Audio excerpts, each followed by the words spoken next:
Terima kasih kepada Bapak Kepala Departemen Ilmu Keselamatan Anak ya saat ini sebagai moderator saya. Saya ucapkan juga selamat bertemu kembali kepada para hadirin sekalian. Terima kasih kepada panitia juga untuk mempersiapkan ini. Kita sekarang kardiologi anak back to basic ya, back to basic, back to earth. Ya.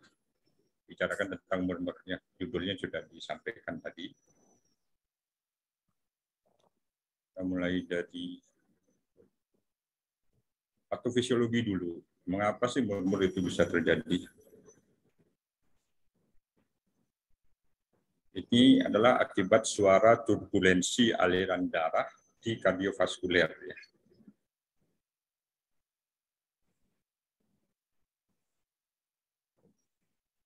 Dan ini syarat terjadinya murmur apa aja? Yaitu pertama ada defek dulu. Ya. Ini contohnya VSP. Kemudian yang kedua dia butuh kecepatan aliran darah yang tinggi. Biar tinggi aliran darahnya, dia membutuhkan perbedaan tekanan yang besar antara dua ruang kardiovaskuler. Kita contoh di sini adalah itu kita lihat sistoliknya left ventricle 100 mm Hg, sistoliknya right ventricle 30 mm Hg, diastoliknya hampir sama, sehingga terjadilah aliran darah yang tinggi dari ventricle kiri ke kanan. Kemudian 2B, dia membutuhkan viskositas atau kekentalan darah yang rendah. Jadi kalau kita bayangkan kalau darah itu sekental madu, maka nggak akan ada murmur. Slide berikut adalah alat untuk mendengar murmur. Kita di zaman modern sudah mulai ada ini stetoskop elektronik ya, dilengkapi dengan monitor fonokardiogram, juga ada piezoelectric sensor ya. Kelebihannya apa? Sebenarnya di sini pemeriksa menjadi lebih sepakat tentang jenis murmur. Juga pemeriksa menjadi lebih percaya diri dalam dugaan diagnosis. Kekurangannya apa? Yaitu hasil pemeriksaan tetap saja sebatas dugaan diagnosis ya. Sehingga para klinisi lebih praktis dia merujuk ekokardiografi aja lah ya. Sehingga permintaan alat ini pun jadi rendah, produksinya sedikit, sehingga alat jarang tersedia dan tidak populer. Sehingga ujung-ujungnya apa? Stetoskop konvensional tetap menjadi pilihan ideal. Ini dalam penulisan pelaporan murmur, kita sudah ketahui bersama akan dituliskan berturut-turut sebagai berikut, yaitu jenis dulu, lalu kualitas, derajat, lokasi, penyebaran. Tetapi dalam kenyataannya pada saat untuk kita auskultasi murmur, urutan ini tidak seperti pada pelaporannya. Tips langkahnya adalah sebagai berikut. Pertama, yang justru harus diketahui adalah memastikan dulu lokasi ya atau punktum maksimum dari murmur. Ya, kebalik dia. Tadi yang awal harus punktum maksimum dulu. Kedua, baru menentukan jenis murmur. Ketiga, setelah itu menentukan intensitas atau derajat murmur. Keempat, sebagai tambahan adalah mengetahui kualitas murmur. Kelima, tambahan juga mengetahui penyebaran murmur.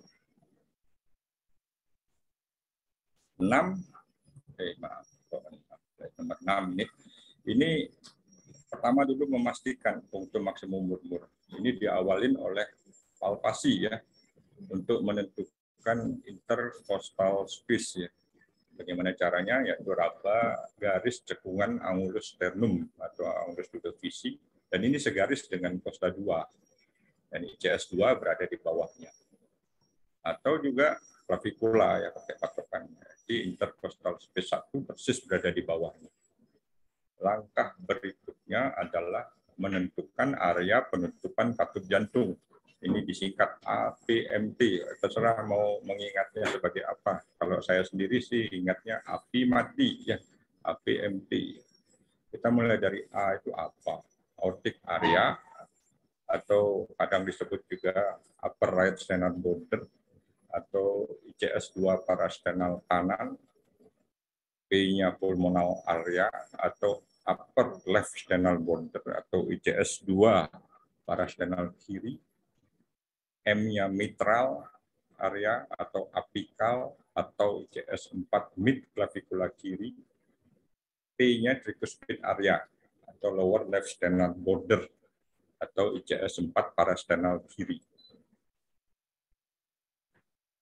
Setelah itu cari punctum maksimum, ya, yaitu lokasi terkuat terdengarnya murmur. Itu berdasarkan tadi patokan APMT tadi, ya.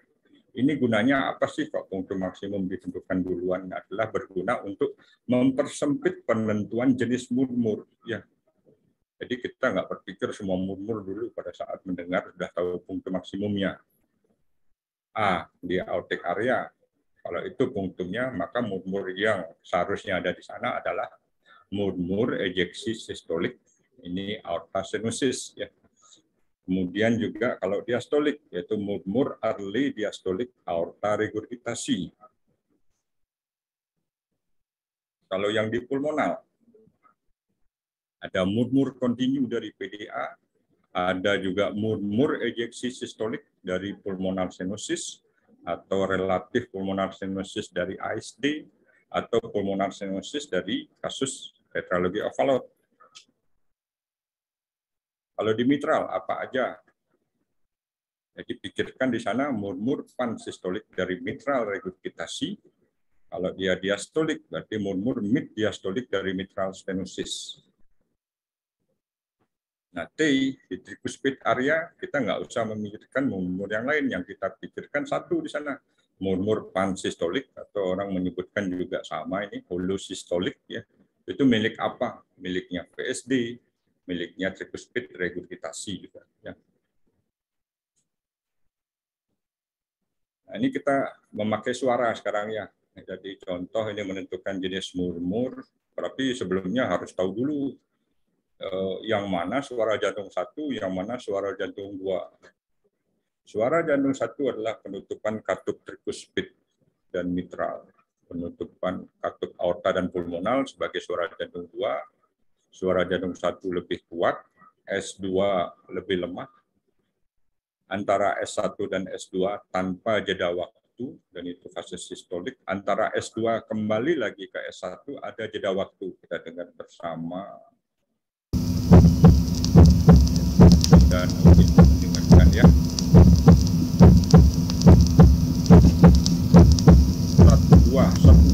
1-2.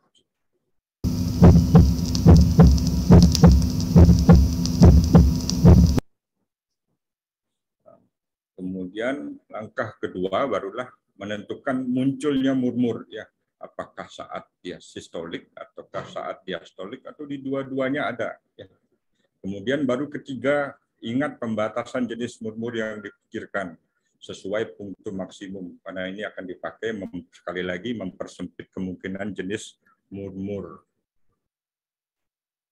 Kita dengar lagi sekarang yang di aortic area, ya. Ini murmur ejeksi sistolik pada aorta stenosis.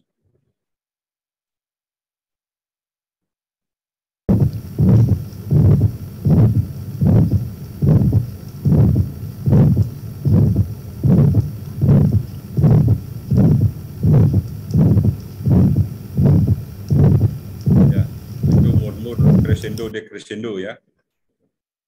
Kemudian murmur early diastolik, ya, pada aorta regurgitasi. Kita dengar murmur decrescendo, ya, ini. Ya, berbeda, ya. Yang berikutnya adalah jenis murmur di pulmonal area. Kalau punctumnya di sini, kita murmur ejeksi sistolik pada pulmonal stenosis, atau PS relatif pada ASD, atau PS dari TOF. Ini murmur crescendo decrescendo, ya. Kita dengar bersama.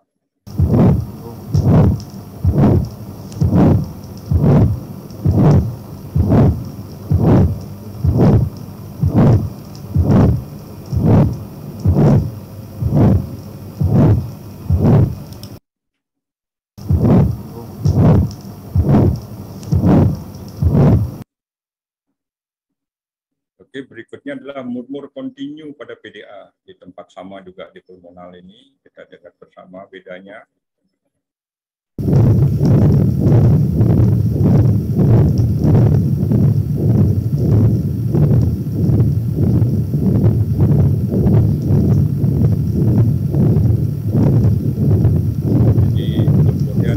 benar, sistolik ada, diastolik ada, sampai kesannya menutupi suara jantung 1 dan 2-nya.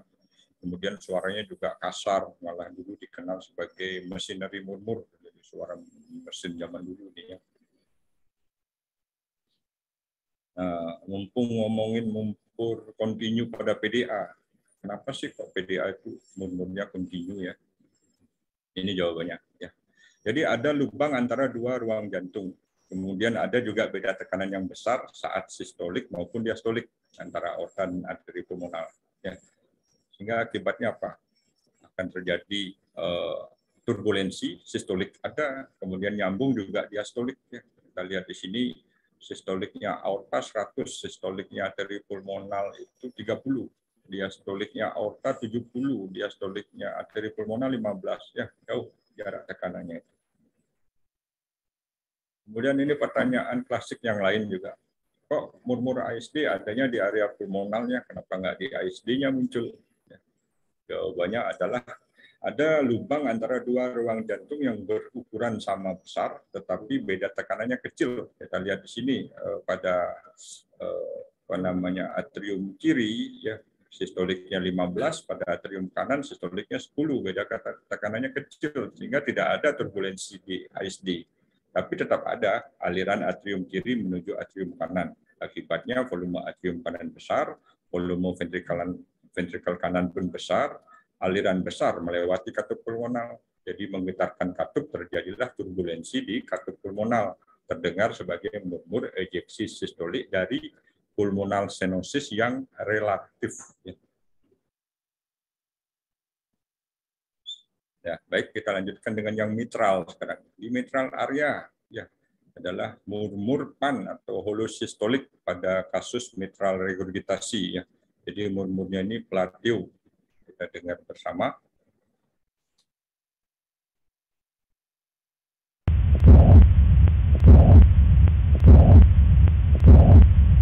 Ya.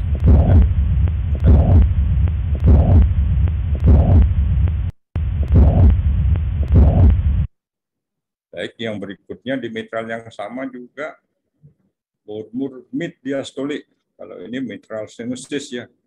Kita dengar.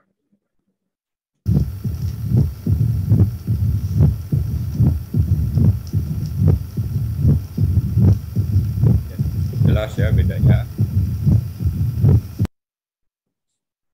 Baik, di slide berikut ini yang murmur yang terakhir yaitu murmur tricuspid ya, di daerah tricuspid area. Yang bisa didengar adalah murmur PAN atau holosystolik, itu pada kasus VSD, pada kasus tricuspid regurgitasi, dan murmurnya murmur plateau mirip dengan murmur mitral regurgitasi di katup mitral ya, mirip ya. Cuman punktum maksimumnya yang membedakan ini. Ini murmurnya juga murmur plateau.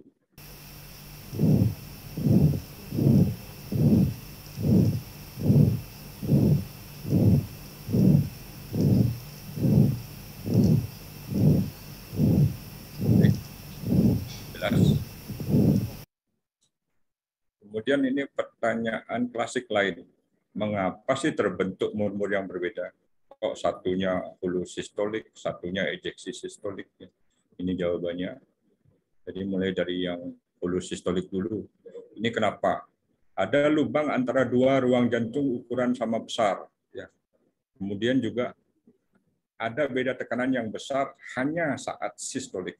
Hanya saat sistolik ya.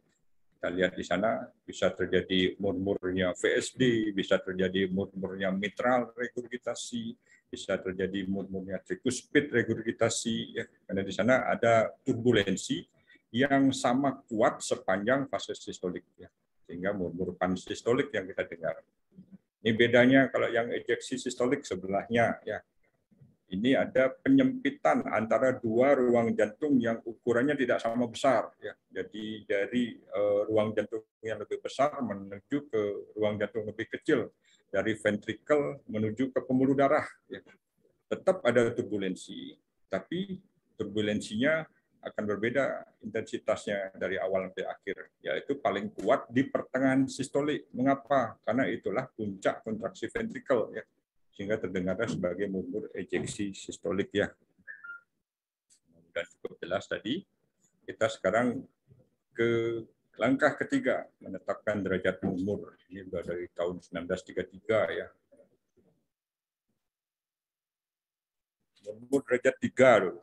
Murmur terdengar jelas meski anak menangis atau berada di lingkungan bising. Itu yang harus tahu dulu derajat 3. Kemudian apa bedanya sama 4? Murmurnya tetap jelas ya. Tetapi kalau di palpasi, jadi bantuan palpasi mulai teraba trill di dada. Derajat 5 bagaimana? Murmur juga jelas, trill juga masih ada. Nah, meskipun murmurnya tetap jelas, meskipun stetoskop sudah diangkat separuh dari kulit dada. Derajat 6, murmur juga jelas, trill juga ada. Murmur jelas meski stetoskop melayang di atas kulitnya. 6 itu paling kuat intensitasnya. Kemudian pertanyaan berikut, apa sih beda derajat 3 sama 2? Derajat 2, murmurnya udah mulai halus nih, udah sulit terdengar, apalagi saat anak atau bayinya nangis. Ya. Dan masih terdengar, tapi di setiap denyut jantung. Nah, ini yang membedakan dengan derajat 1. Murmurnya juga sama, halus. Tetapi tidak selalu terdengar di setiap denyut jantung. Artinya lagi ada, lagi enggak. Ya. Langkah keempat tambahan adalah mengetahui penyebaran murmur. Kita lihat di sini, jadi murmur ejeksi systolic aorta stenosis di upper right sternal border. Kalau ada penyebaran, dia ke ECS 3 parasternal kiri atau mid left sternal border. Murmur ejeksi systolic pulmonar stenosis di upper left sternal border kalau menyebar ke infra clavicula kiri atau kanan. Murmur pansystolik mitral regurgitasi di apikal kalau menyebar dia ke aksila kiri. Murmur pansystolik VSD di lower left sternal border kalau menyebar dia sepanjang tepi sternum kiri. Murmur early diastolic aorta regurgitasi di mid left sternal border kalau menyebar dia ke apikal.